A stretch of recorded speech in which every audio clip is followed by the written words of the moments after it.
अगर आप बदले तो आपको देखकर ना चाहते हुए भी लोग बदल जाएंगे, ना चाहते हुए भी, और इस ब्रह्म ज्ञान को प्राप्त करेंगे।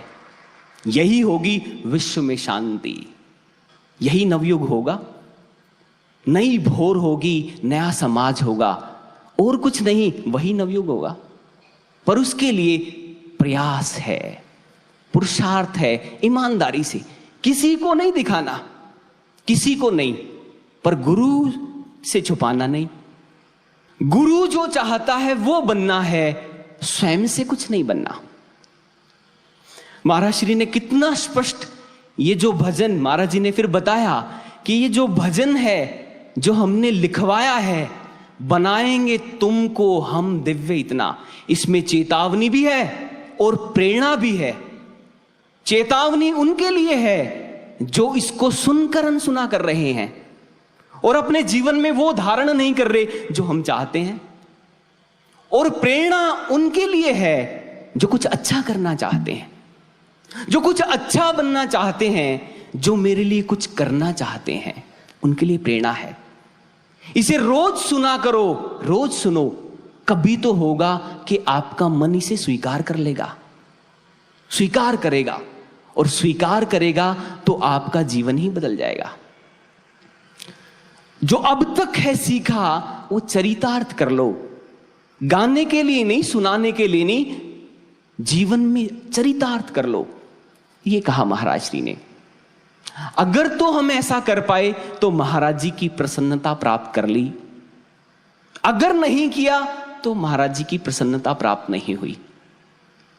महाराज श्री ने एक श्लोक सुनाया और दिखाया कि लिखो,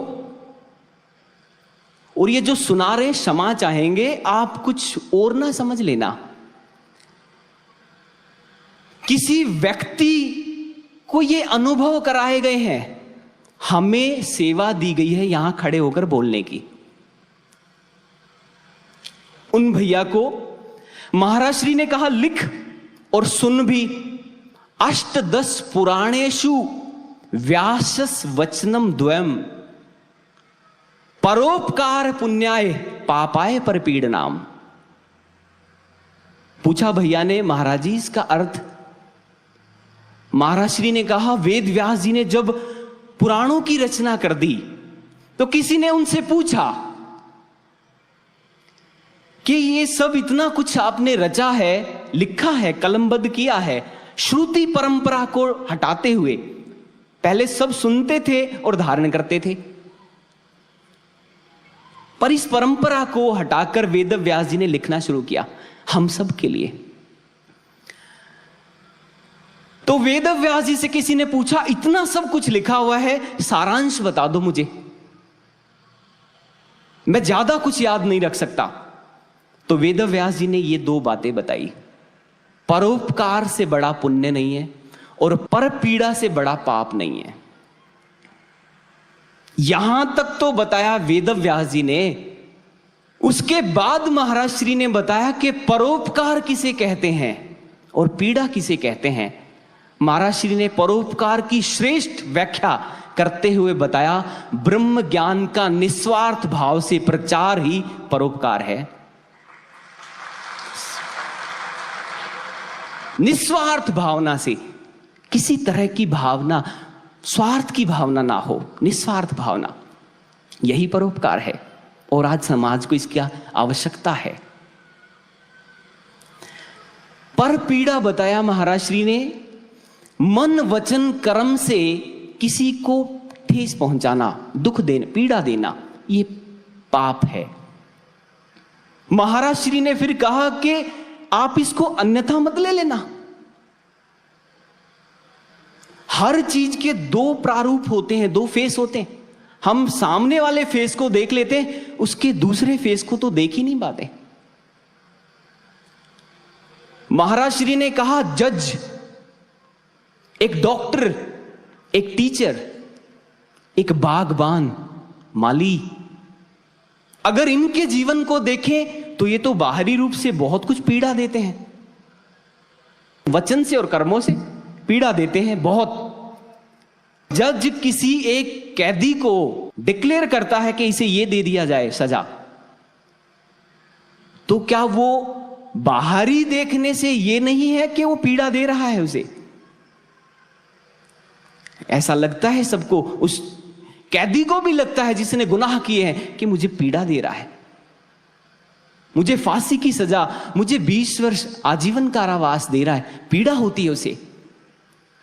पर महाराज जी कहते हैं उसके इस निर्णय के पीछे, इस इंटेंशन उसकी क्या रही है, वो पाप और पुण्य निर्धारित करती है। उसकी इंटेंशन रही कि समाज को पाप से बचाया जाए और इसको पाप करने से बचाया जाए। तो जज ने तो उसके प्रति भी दयालुता की है और समाज के प्रति भी। पीड़ा है कहां? ये इसका दूसरा रूप है। डॉक्टर शरीर को काट देता है, सगे संबंधियों को बहुत पीड़ा है, क्या हो रहा है, कैसे?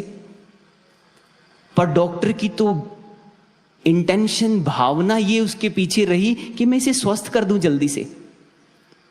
तो डॉक्टर भी पीड़ा नहीं दे रहा, वो तो परोपकार कर रहा है उसके ऊपर, वो तो उसका भला कर रहा है। शिक्षक बहुत कुछ सुनाते तो विद्यार्थी को बड़ी पीड़ा होती है कि मुझे क्यों कहा जा रहा है, मुझे क्यों सुनाया जा रहा है, मानसिक पीड़ा होती है उसे। पर उस पीड़ा में उसका उत्थान भी छिपा है, क्योंकि हर अध्यापक अपने शिष्य को महान बनाना चाहता है। एक बागबान जब झाड़ियों से उलझे हुए पौधे को काट छाट करता है तो पौधा भी बहुत परेशान होता है कि ये मुझे क्यों काट रहा है। पर पौधे को 2 वर्ष 5 वर्ष के बाद पता लगता है कि मैं आसमान की ऊंचाइयों को उसी वजह से छू पाया कि मुझे काटा गया था। तो ये पीड़ा नहीं है। हर वाक्य का आध्यात्म में और संसार में भी, समाज में भी, आध्यात्म मार्ग और समाज में भी, हर वाक्य के 2 पहलू होते हैं। पर हम एक को अच्छी तरह नहीं समझ पाते, दूसरा तो आता ही नहीं जीवन में। तो इसीलिए हमारे जीवन में सुख शांति भी नहीं आ पाती। महाराज श्री ने यह बताया कि यह है पीड़ा। आपकी भावना श्रेष्ठ हो, आप भला करें सबका, अगर वो व्यक्ति उससे व्यथित है तो वो उसका दोष है, वो आपका दोष नहीं है। और परोपकार इस ज्ञान का प्रचार प्रसार।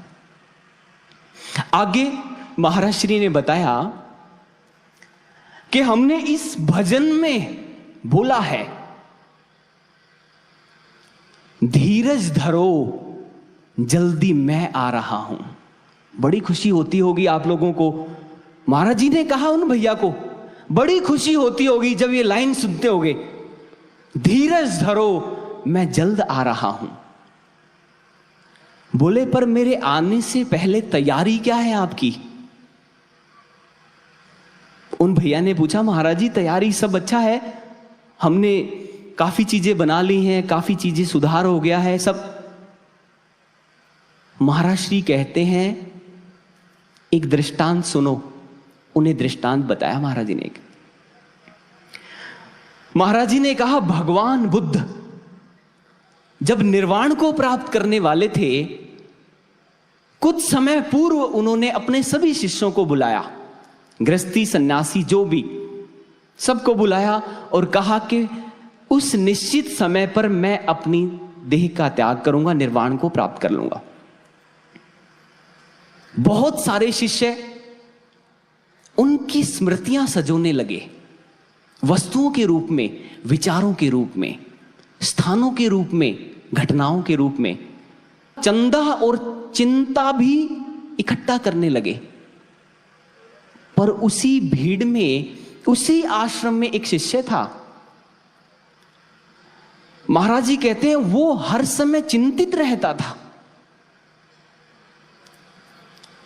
सभी शिष्यों को बुलाया बुद्ध ने, पूछा आप सबकी तैयारी हो रही है? बोले हम सबकी तैयारी हो रही है। उससे भी पूछा तेरी तैयारी कैसी चल रही है? कहते प्रभु मुझे तो क्षमा कर दें आप। कहते क्या हुआ? कहते प्रभु आप जाने वाले हैं और आपकी शिक्षाओं को जीवन में ढाला ही नहीं है, आचरण में नहीं उतरी, आपकी शिक्षाएं मेरे जीवन में उतरी नहीं है प्रभु। तो मैं यही सोचकर चिंतित हो रहा हूं कि आपके होते हुए नहीं उतरी, आपके जानने के बाद मैं क्या कर पाऊंगा, क्या करूंगा मैं। यहां दृष्टांत रोका महाराज जी ने और उनको बताया।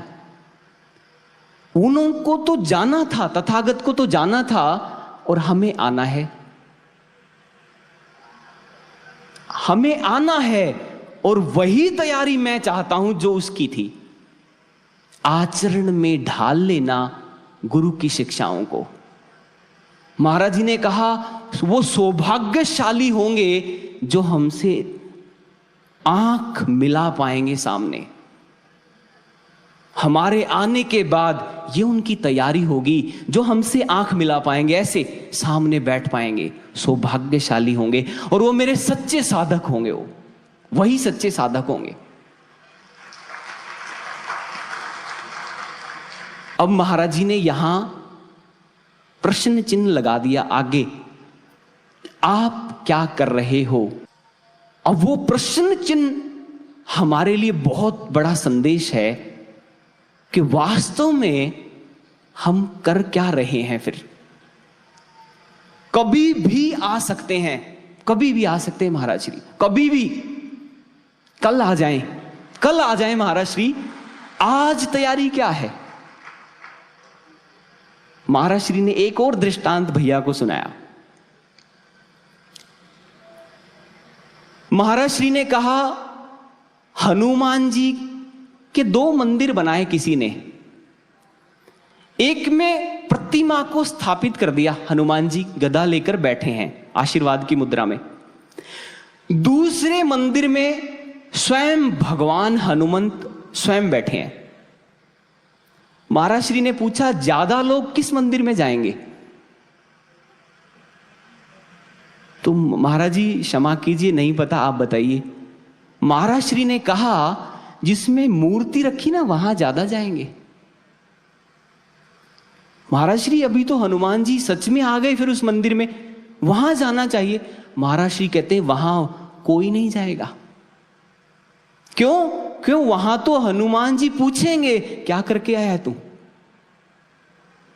क्या करके आया है तू, वो तो पूछेंगे, उससे जवाब मांगेंगे।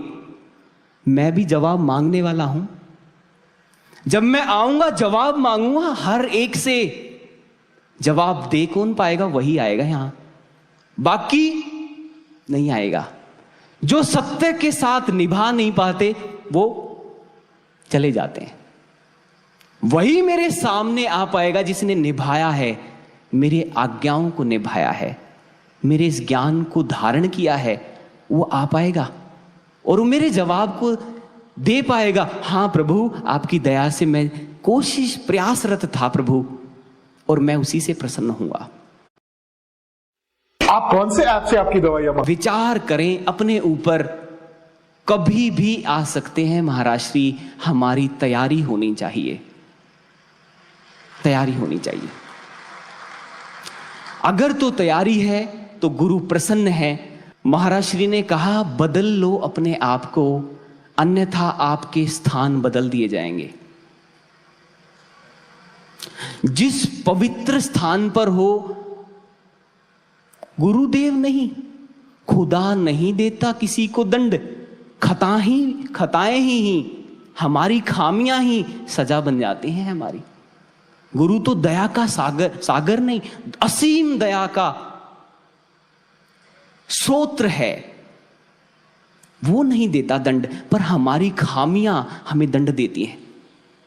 महाराज श्री ने कहा जो नहीं बदलना चाहेंगे, फिर वो उनकी खामियां उनका जगह और स्थान बदल देंगी।